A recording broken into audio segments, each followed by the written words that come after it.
From supplies to prizes, it takes financial resources to put on the Eco Olympics. Over the years, the Environmental Alliance has developed a fundraising process that allows the group to raise all the money and find all the prizes needed for the competition in just 3 weeks. The first week involves developing a brief proposal, identifying potential sponsors, and making phone calls or sending emails to schedule meetings with the correct decision makers at each organization. In weeks 2 and 3, members of the Environmental Alliance attend the meeting scheduled in week 1 in order to present the proposal in person and ask for sponsorship. This process can be overkill for soliciting donations of gift certificates from local restaurants, for example, but it never hurts. On the other hand, it has proven highly effective when raising money in sums between $500 and $4,000.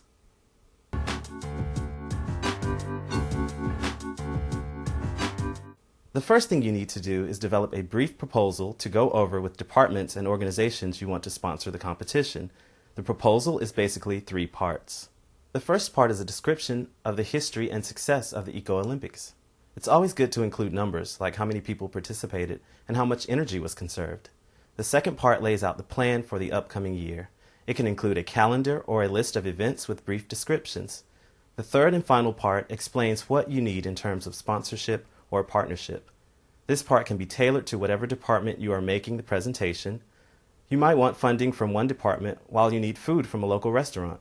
It can be helpful to include a budget because many sponsors like to know where their money is going and like to see that you have other sponsors sharing the cost. If you have already gotten items donated or plan to get items donated, note that on the budget. This shows potential sponsors that you are working hard to keep costs down.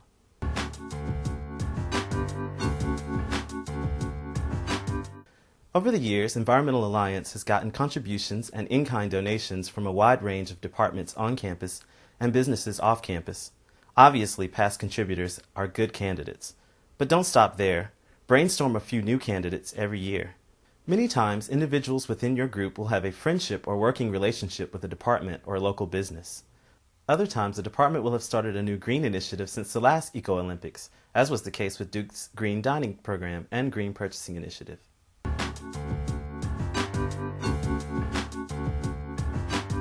One of the scariest parts of fundraising for many students can be that moment when you actually sit down face-to-face with a department head or local business owner and ask them for a contribution.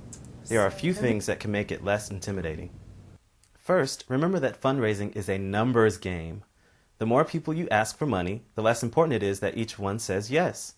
If you need $4,000 to put on the Eco Olympics and you only schedule meetings with 2 potential sponsors, you will feel a lot of pressure. If either of them says no, you have a hard time filling your budget.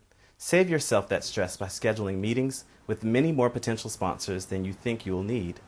That way, it isn't a big deal if 1 or 2 say no. And if more say yes than you actually need, that's a little less fundraising you need to do next year.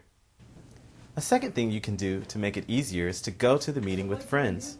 There are many benefits to making the presentations in groups of 2 or 3, not the least of which is moral support.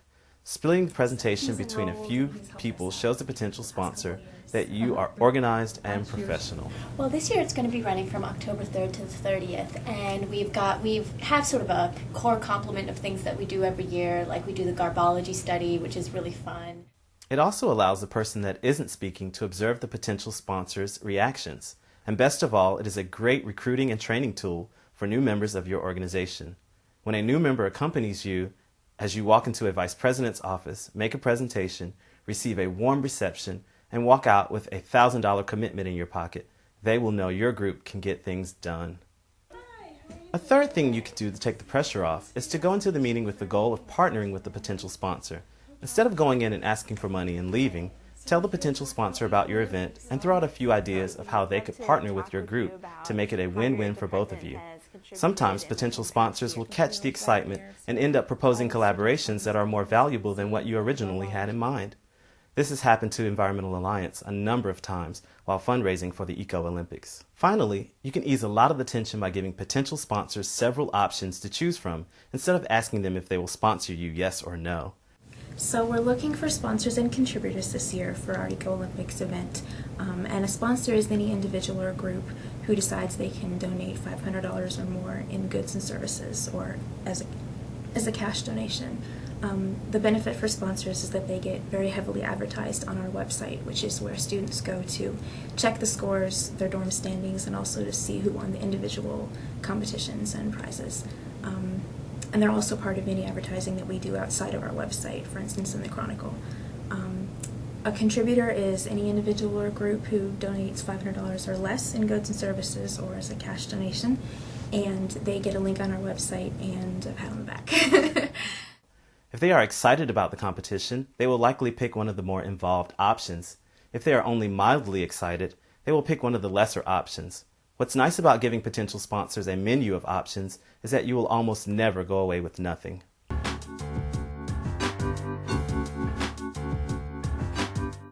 When you've finished your proposal, someone does have to verbalize the menu of sponsorship options for the potential sponsor to choose from. Can we count your department as a sponsor or a contributor this year? It can be a good idea to assign this task to someone in order to make sure that there isn't an awkward silence while everyone hopes someone else will make the ask.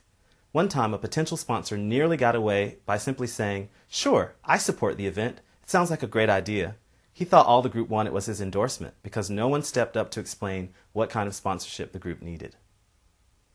Amusingly, sometimes the person making the ask will have to do so several times during a single presentation because the potential sponsor gets distracted or follows the ask with a question rather than an answer. So can we count your department as a sponsor or a contributor this year? That sounds like a great event and is something that I think my department would really like to participate in. But one of the things that's really important to this department is having faculty interaction with the students.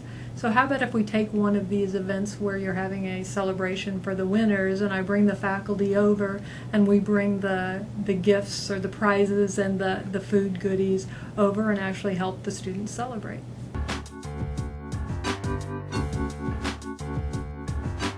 Some organizations, such as the East Campus Council and the Duke Student Government, have processes through which student groups make funding requests. It is important to learn the rules and stay on top of these procedures, as missing a deadline or committee meeting can mean losing a valuable source of funding.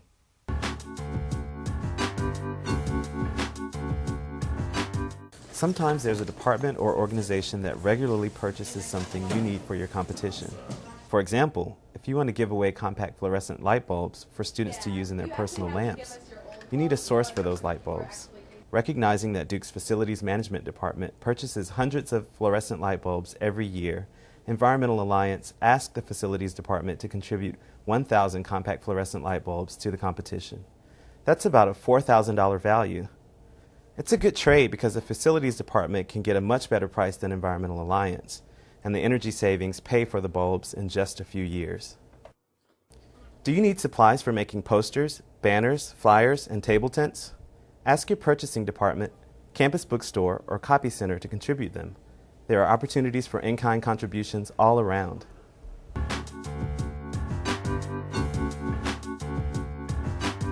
Following this process has provided Environmental Alliance with everything it needs for the competition and then some.